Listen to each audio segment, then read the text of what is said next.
Sejam bem-vindos ao canal Graduando Informações. Meu nome é Felipe MB e hoje vamos falar sobre a terceira onda de riqueza do Toffler. E com isso temos uma convidada ilustre que voltou novamente no canal, a Ana Roberta Alcântara, que vai falar sobre essa nova onda, essa nova riqueza que é atrelada ao bem imaterial.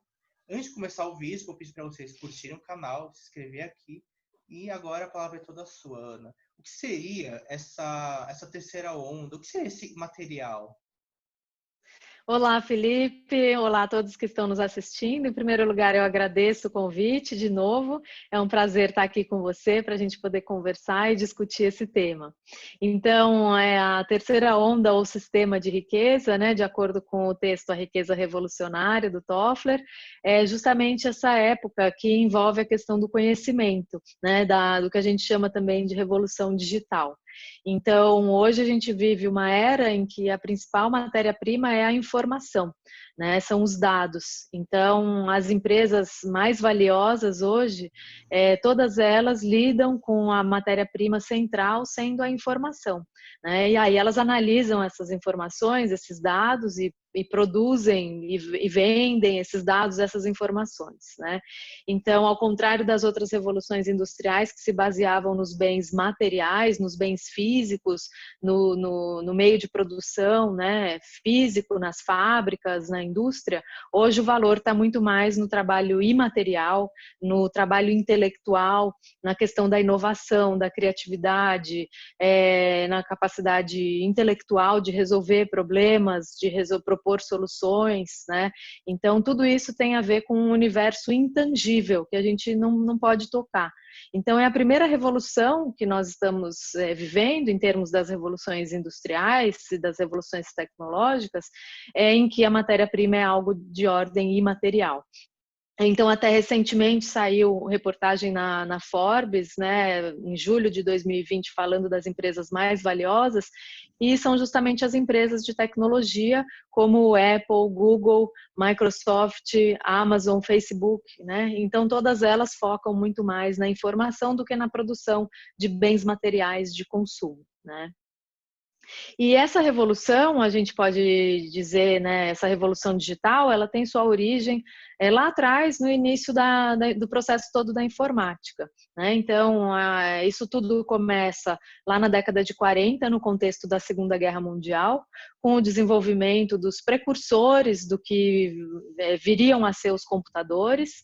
Então, na Segunda Guerra, são aquelas máquinas enormes, gigantes, que ocupavam a área de um ginásio. Do tamanho de um quarto. Sala, né? Exatamente, que eram máquinas para um uso específico, como, por exemplo, decifrar códigos de um país inimigo. Era um objetivo militar voltado para essa questão de obter uma vantagem, né, durante o conflito da Segunda Guerra. E nessa época também se desenvolve toda a linguagem, o início da linguagem de programação, né? Então, o Alan Turing, que a gente conhece, já teve aquele filme O Jogo da Imitação, né, que conta sobre ele, mostra justamente o início dessa linguagem de programação, que é a base da ciência da computação, e tudo que a gente fala hoje em algoritmo, a origem de tudo isso vem daí, desse começo da programação dos computadores durante a Segunda Guerra Mundial. E aí, mais para frente, em 1947, esses equipamentos, né, esses componentes eletrônicos começam a se desenvolver. Então, a gente vai ter o surgimento do transistor, que era um pequeno componente eletrônico que ia substituir as válvulas nos computadores. E essas válvulas eram do tamanho de lâmpadas, então isso fazia com que os equipamentos fossem muito grandes. E agora o transistor já vai permitir esses equipamentos um pouco menores, que vão começar a fazer parte, por exemplo, de grandes empresas para processamento de dados, esse tipo de atividade. Ainda não fazem parte da vida das pessoas, mas já começa a se ampliar um pouco o uso da computação. E avançando ainda nos anos 50, em 1959, a gente tem a invenção do microchip. Então, isso significa, né, um circuito integrado feito de maneira industrializada. Então, a mudança do microchip é porque antes todo esse circuito integrado era montado manualmente, né, por cientistas da computação que iam montar um circuito ali à mão, e aquilo fazia com que fosse demorado, caro, e também dava margem a erros, então era todo esse processo mais manual ainda de criar equipamentos eletrônicos. E o microchip significa justamente você conseguir imprimir esses componentes eletrônicos, criar um circuito eletrônico que vai ser impresso numa chapa de silício. E isso vai ser feito industrialmente, né? Então, uma fábrica vai conseguir fazer essa produção industrial de microchip, o que vai, é claro, diminuir o tamanho do circuito, vai baratear, vai permitir uma produção em larga escala, e aí com isso esses componentes vão começar a se tornar cada vez mais acessíveis, permitindo um menor tamanho nas máquinas e uma maior capacidade de processamento de dados. E aí a gente chega no que seria, né, uma terceira geração de computadores. Então a primeira geração seria lá na década de 40, aqueles precursores enormes. Uma segunda geração nos anos 60, a partir do transistor, esses computadores que começam a entrar em empresas, né? E uma terceira geração seria então o microcomputador a partir dos anos 70, 80, e aí sim é que o computador vai começar a fazer parte de todos os ramos, de todos os âmbitos da vida. Então o computador vai começar a entrar na vida, na casa das pessoas, vai começar a estar presente nas escolas, nos bancos, nos hospitais, né? Então, a informatização de todos os processos vai começar a partir da disponibilidade desse microcomputador, né? Então, a gente tem alguns emblemáticos, como o Apple II, né, de 1976, que foi o primeiro grande sucesso comercial em termos de microcomputador. Em 1981 temos o PC da IBM, que também é um ícone, né, e que acabou se difundindo muito e sendo muito utilizado. E só que nesse momento, claro, a gente lembra que o computador tinha ali alguns programas, já era todo o começo dessa informatização da sociedade, mas tudo sem internet, né? Quando surge na internet? Boa pergunta, né? A gente tem computador, mas ainda não tinha internet. Como é que ela surge, né? Ela estava no mundo de quem? Da sociedade, do Estado, das empresas? Quem é que detinha a internet? Quando surge, né? Então, a internet começa nos anos 60, durante todo o contexto da Guerra Fria, né? Então, o mundo estava bipolarizado, existiam aqueles dois grandes blocos, né? Então, os Estados Unidos e a União Soviética, e existia uma competição tecnológica, uma competição ideológica e também um medo de uma terceira guerra mundial, de um conflito, né? E aí os Estados Unidos, para se defender dessa possibilidade de uma terceira guerra mundial, o Departamento de Defesa norte-americano, ele quer criar um sistema de comunicação que seja invulnerável a ataques nucleares. Então era um plano super ambicioso, era como se o Departamento de Defesa norte-americano falasse, olha, eu quero um sistema de comunicação que continue funcionando mesmo que tudo aqui for bombardeado, né? Então, para isso, para criar essa solução, eles contratam uma agência de pesquisa avançada, que se chamava ARPA, e aí essa agência de pesquisa vai então buscar como que eles poderiam criar esse sistema de comunicação que continuasse funcionando mesmo no caso de uma terceira guerra. E aí essa agência ARPA vai pensar, bom, até agora, como são os nossos sistemas de comunicação, né? Os sistemas de comunicação que existem até hoje, até a época, que era o sistema de telégrafo, o sistema de telefone, o sistema de rádio, o sistema de televisão, eram todos sistemas centralizados. Então, você tem um centro único de comando, de controle, e a partir dali é que a informação é ramificada, transmitida. Então, para dar um exemplo, uma rede de televisão, se a gente está assistindo aquele programa em casa, se a emissora for bombardeada, você corta toda a transmissão do programa e as pessoas que estão em casa não vão mais conseguir ver aquele programa, né? Então, a pessoa que está em casa vendo televisão, ela não pode colocar o programa dela dentro da televisão. Ela depende de quem está transmitindo. Então, eram sistemas que bastava você romper com o centro, que você rompia com todo o sistema de comunicação. Tinha essa fragilidade, exatamente. E aí essa agência ARPA pensa, então não pode ser um sistema assim, a gente tem que pensar numa outra solução. E aí é que eles criam um sistema centralizado, distribuído, baseado em pontos, em nós de uma rede, em que não existia um centro mais importante do que os outros, era um sistema não hierarquizado. Então, a informação poderia correr por todos esses nós, por todos esses pontos. Se um ponto não estivesse funcionando, automaticamente esse sistema era planejado para que a informação seguisse pelas rotas disponíveis e com isso, então, a informação circularia, seria enviada e transmitida, mesmo que uma parte da rede não estivesse funcionando. Então, isso foi a ARPANET em 1969, que foi a primeira internet fechada para o Departamento de Defesa norte-americano, junto com algumas universidades, né, centros de pesquisa de universidades americanas que estavam ajudando a desenvolver essa primeira versão da rede. E aí, mais para frente, então, a rede vai levar, né, décadas até que chegue ao público, às pessoas comuns, como nós, né? Então, isso vai acontecer nos anos 90, quando a gente já tem a dissolução daquele conflito todo da Guerra Fria, né? A queda do Muro de Berlim em 1989, e aí o contexto político, econômico muda, e já não tem mais o medo daquele conflito, e a rede fechada não fazia mais sentido. É uma Então, a partir de... né, da globalização, uma abertura comercial, uma cooperação internacional, os países mais envolvidos, né? Então, aquelas dinâmicas de separação entre blocos acabou e agora é todo mundo numa mesma rede, né? Não tem mais aquela divisão, vou ficar isolado aqui, agora é todo mundo participando no mesmo sistema, né?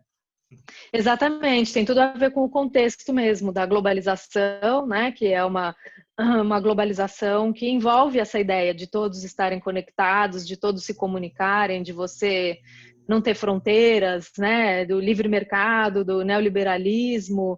Então, a internet vai se abrir comercialmente exatamente nesse contexto mesmo que você falou, né, Felipe?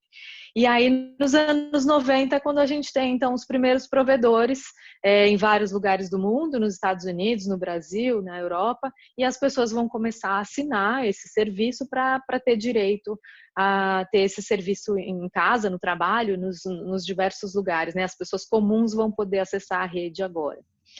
E é claro, se a gente está falando dos anos 90, né, do início da internet, a gente já teve algumas mudanças, algumas fases na internet desde os anos 90 até hoje, né? Então também existem algumas diferenças aí desde quando ela surgiu.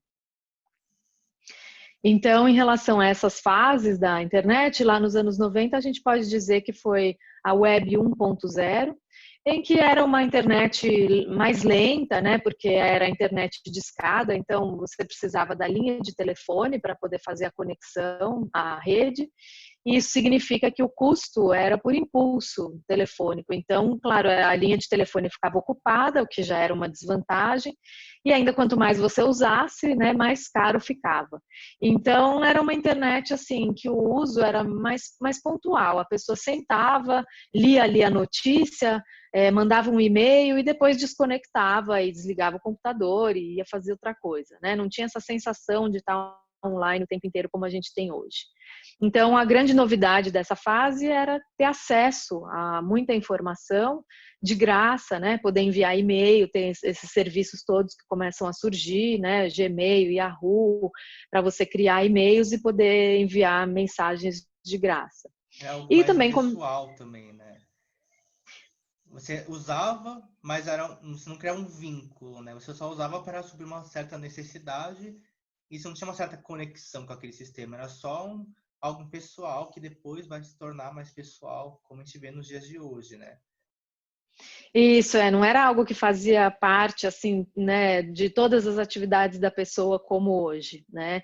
Então, a grande novidade era esses acessos, né, os novos sistemas de busca, né, o Yahoo, Google também, sistemas de busca, os grandes portais de notícias e os serviços de e-mail, né, mas estava muito mais relacionado ao acesso a essa informação. E aí a gente vai avançando e nos anos 2000 a gente tem o desenvolvimento da banda larga, né? Então a banda larga significa que agora a gente tem uma internet mais robusta, então mais dados podem passar através desses cabos todos, dessa infraestrutura de rede. E aí começam a surgir então as plataformas colaborativas, que vão iniciar essa segunda fase da internet, que é a Web 2.0. Então, é quando surgem os blogs, as páginas wiki, as redes sociais, né? Então, são plataformas em que, na verdade, a plataforma em si é um esqueleto, né? Mas ela depende do conteúdo que os usuários vão colocar, né? Então, o usuário passa a ter o domínio sobre a criação de conteúdo, de informação a partir daí, a partir da Web 2.0. Então, a Web 2.0, a grande novidade é isso, é que agora o usuário pode criar conteúdo e não mais apenas aquela empresa que colocava o conteúdo no seu portal, as notícias, né? Agora não, o usuário pode criar o seu blog, escrever o que ele quiser, dar a sua opinião, o usuário vai colocar suas informações na sua rede social, né? A Wikipédia, por exemplo, é uma enciclopédia colaborativa, então ela depende da colaboração das pessoas na criação dos verbetes. Então, tudo isso faz parte dessa internet mais interativa, mais colaborativa, que é a Web 2.0 a partir dos anos 2000. E aí, mais recente, a gente tem a terceira fase da internet, que muitos ainda dizem que é a web do futuro, né? Mas a gente pode já observar algumas características que nós já estamos vivendo, né? Então, essa web 3.0, essa terceira fase, envolve, por um lado, a mobilidade. Então, claro, a gente tem desde 2007 o foco nos aparelhos móveis, smartphones, tablets, e além do aparelho em si, o hardware, né, também temos cada vez mais múltiplas formas de conexão, 3G, 4G, Wi-Fi, Bluetooth, os serviços de armazenamento na nuvem. Então, toda essa questão, né, da mobilidade trazida na Web 3.0. E na Web 3.0 a gente também tem a entrada dos objetos, das máquinas produzindo informações, né? Então seria o que hoje a gente poderia chamar de internet das coisas, né? Então não são mais apenas as pessoas que colocam informação na rede, mas as coisas, os objetos também estão transmitindo e produzindo informações o tempo inteiro, né? Então os objetos passam a estar conectados. Se você controla a persiana do seu apartamento através do celular, isso significa que a persiana está conectada, né? Se você liga o ar-condicionado através de um aplicativo antes de você chegar em casa, significa que o ar-condicionado está conectado, enviando e produzindo informações, né? Então os objetos passam a estar conectados também nessa terceira fase da internet. Sim, então é muito grandioso isso, né? Esse processo que a gente tem, que imagina um computador que ocupava um quarto, um espaço gigantesco. Agora a gente tem um chip, algo pequenininho que armazena informação. Então todo esse processo é interligado à informação. Então quando a gente fala dessa terceira onda do autor, do Toffler, né? A gente percebe toda hora a informação que ele está falando, a informação. Então, até que a gente fala que é o capitalismo da informação, a internet das coisas, esse mundo mais robótico, né? Mais ligado à internet mesmo, né? Então, a internet como um bem imaterial. A gente está querendo toda hora estar conectado, a gente quer não só ter o bem material como é de outras eras, mas a gente também quer ter acesso à informação. Então, a gente quer estar conectado, a gente quer estar nas redes, a gente quer estar em tudo. Então, o Bauman também aparece, né, como um exemplo, né, dessa nova pós-modernidade, mas essa nova era, né, que a informação agora é o centro de tudo, ela é a matéria-prima. O conhecimento é a produção do capital hoje em dia. Isso quando a gente fala em revolução digital, né, na verdade o termo revolução significa que foi uma mudança muito abrangente, né? Então pegou todas as áreas, todos os ramos da sociedade. Foi uma mudança, quando a gente usa o termo revolução, significa que foi uma mudança intensa, né? Abrupta, forte. Então, cada vez que a gente fala que foi uma revolução, envolve essas características, né? Então, quando a gente fala em revolução digital, foi principalmente a partir dos anos 70, 80, com a entrada do computador, e mais ainda a partir dos anos 90, isso se concretiza com a difusão da internet, em que a gente começa literalmente a ter um outro mundo, né? Então, como você citou o capitalismo informacional, que é a ideia do Manuel Castells, o sociólogo espanhol, ele vai dizer que muda a maneira de produção econômica, né? Então, aquele capitalismo industrial focado na produção de bens materiais, agora já é outra dinâmica, né? Agora é o capitalismo pós-industrial ou informacional, que é o termo que o Castells usa, justamente para mostrar, né, que a geração de riqueza, a geração de valor está muito mais associada à informação,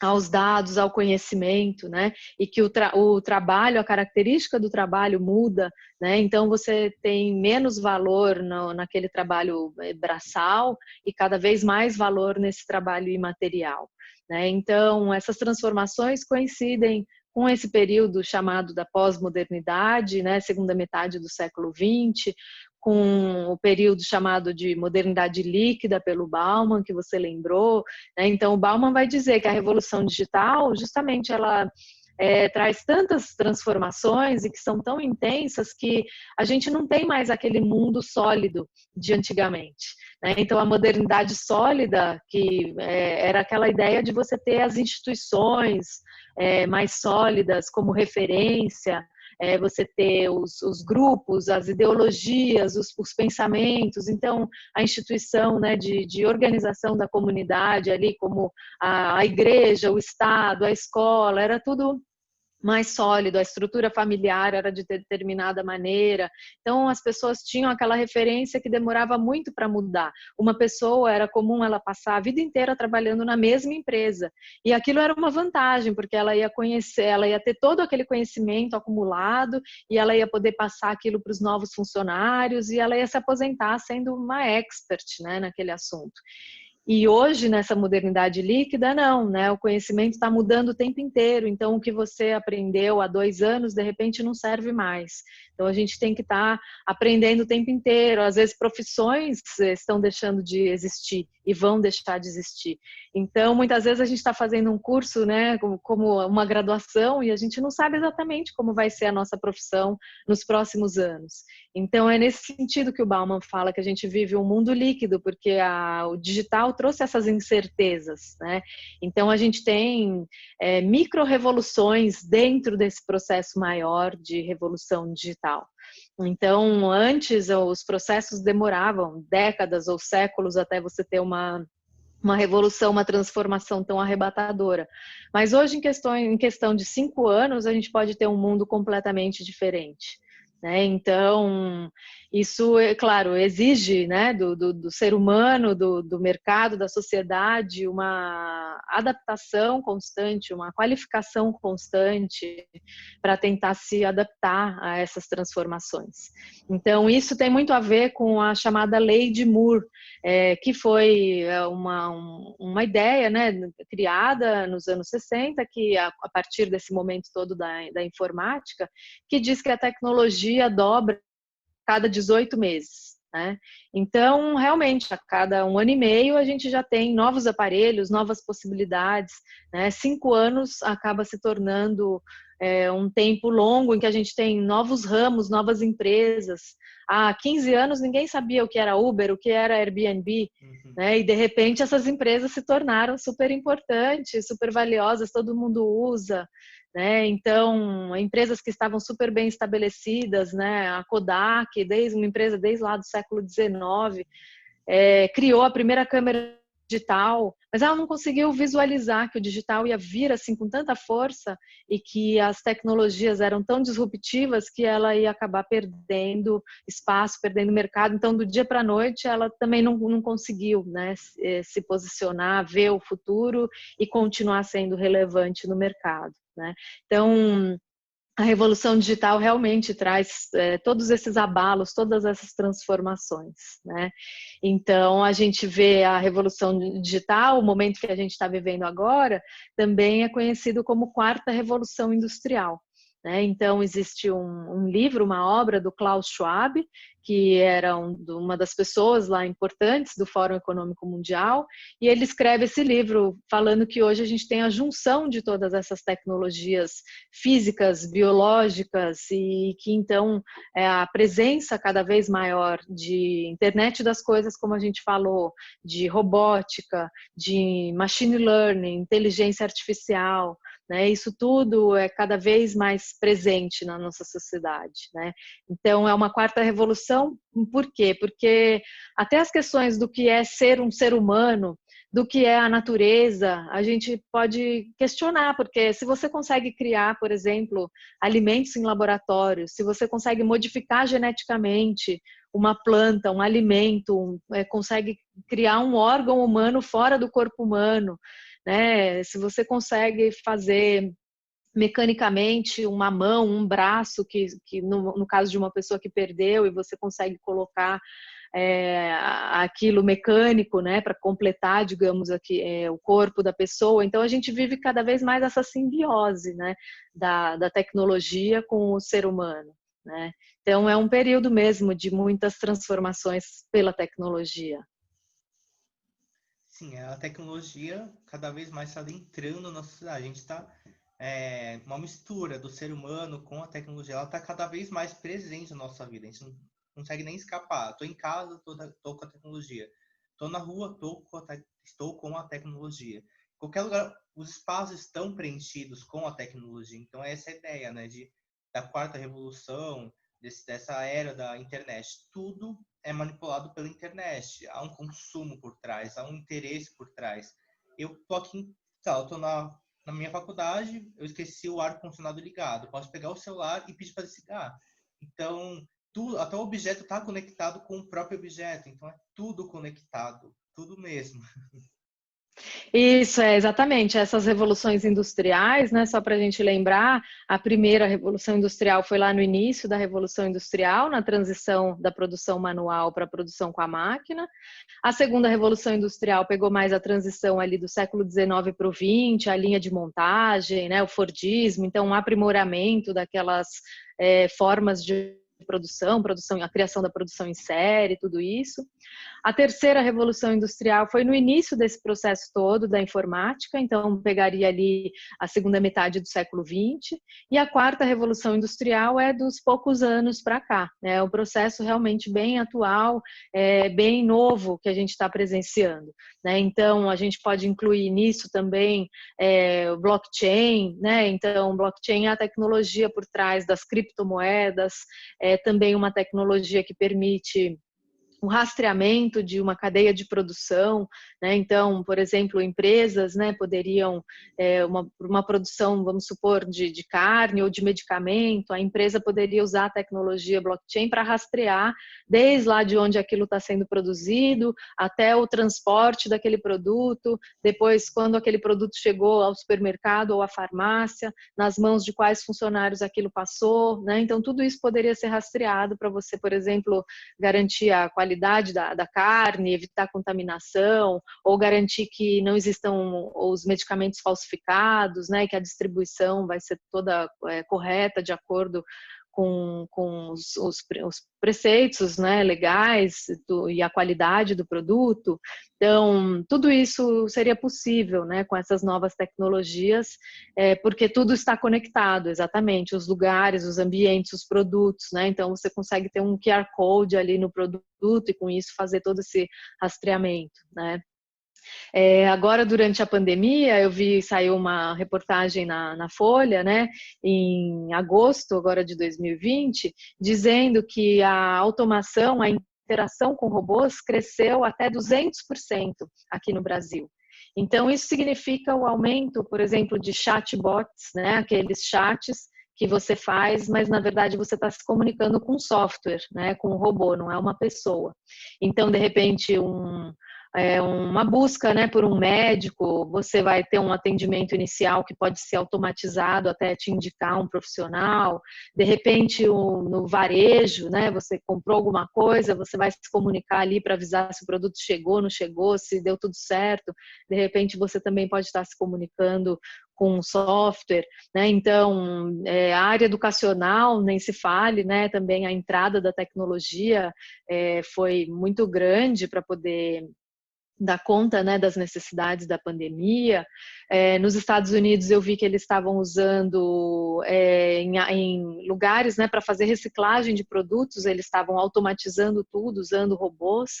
Então, para não colocar os funcionários em risco, em contato com o lixo, estavam substituindo por robôs. Então, numa linha, como se fosse uma esteira, você tinha um robô que tinha uma câmera e, através da câmera, ele ia identificando o que era alumínio, o que era papel, o que era plástico, ia separando, e todo o processo de reciclagem estava sendo feito, né, boa parte dele sem o uso de trabalho humano.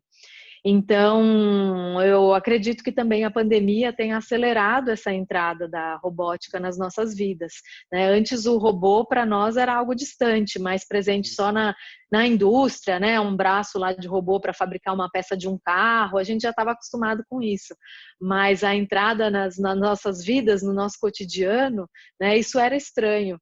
E agora está sendo aceito, como nos hospitais também, né? A gente viu aquela espécie de totem, né? Com uma tela para o médico não entrar em contato com pacientes contaminados, né? Todas essas novidades, né? Digamos assim.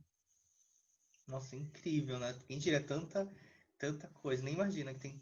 Não, ainda mais tem mais coisas surgindo, tem coisas que a gente nem imagina que estão aqui no nosso dia a dia que estão como sendo nos nossos olhos, a gente não está nem percebendo essas mudanças, que são tão rápidas, esse mundo é tão acelerado que quando você menos espera, daqui 2 anos já tem uma nova tecnologia, um novo celular que surgiu, ou um novo computador, ou qualquer outro novo mecanismo que esteja atrelado à tecnologia ou à internet e vai surgindo. Então essa geração, essa quarta revolução é esse processo constante de mudança. Então a gente não sabe daqui 2 anos que vai ser, o que vai estar obsoleto, o que não vai estar. Ninguém sabe. Exatamente, é um desafio, né, para as pessoas e para a sociedade se adaptarem. Então, a gente pode, claro, com essa robotização maior, automação maior, a gente também vai ter o problema do desemprego. Então, como que as sociedades vão resolver isso, né? Então, precisaria de pessoas cada vez mais qualificadas para se adaptarem, né, a esses novos empregos, a essas novas funções que são necessárias, né? A gente tem também outras questões que surgem com isso, que são as questões da legislação. Então, a gente viu já na Europa, né, leis criadas em relação à proteção de dados. Agora estamos vendo, né, aqui no Brasil também a lei, a LGPD, baseada na legislação europeia. Então, a sociedade também, conforme essas transformações vão acontecendo e são tão intensas, começam a surgir as questões como o uso indevido de dados, né, a invasão à privacidade, questões de vazamento de dados. Então, todos esses problemas, digamos assim, que antes a gente não pensava, também vão surgindo junto com o aumento do uso dessas tecnologias. E aí a sociedade tem que ir administrando, né? Então, tem que ir se adaptando. Então, muitas leis possivelmente não cobrem esse mundo que a gente vive. Então, começam a ter que pensar em novas leis que se adaptam a essas empresas que trabalham dessa forma, né, que são totalmente diferentes do que era há algumas décadas, né? Sim, sim, perfeito, Ana. Eu acho que é isso. A gente conseguiu capturar toda a essência, né, do que seria essa terceira onda. Muito obrigado por participar, por falar sobre esse conteúdo maravilhoso que a gente nem imagina que é tão amplo, mas está cada vez mais a mudança, né? Tá tendo cada vez mais uma mudança maior, que a gente nem imagina. Mas obrigado por participar aqui pela segunda vez, né? Vou deixar aqui no card depois o primeiro vídeo que você faz uma apresentação de você e falar da primeira e da segunda onda. Então, queria agradecer por participar, Ana. Eu que agradeço, Felipe. Muito obrigada. Foi uma honra e uma alegria estar aqui com você. E parabéns pelo canal, que é super legal e tem um conteúdo ótimo. Parabéns mesmo. Obrigado, Ana. Tchau. Tchau. Comecei. Olá, sejam bem-vindos ao canal Criador de Informações. Meu nome é Felipe MB e hoje temos uma convidada ilustre que voltou novamente ao canal, Ana Roberta Alcântara, que vai falar para nós sobre a terceira revolução. Meu Deus, perdi. Eu ia falar industrial, desculpa. Terceira onda de riqueza. Nossa, não sei porquê. Na hora. Tá, vou de novo. Olá! Sejam bem-vindos ao canal Graduando Informações. Meu nome é Felipe MB e hoje temos uma convidada ilustre que voltou novamente no meu canal, a Ana Paula Alcântara. Ana Roberta. Gente, Ai, tudo bem. Já solta todos os erros no começo, depois vai engatar. vai estar lá no erro de edição depois. Isso, naquele final. Não lembro que veio Ana Paula, gente. Tá, vamos lá.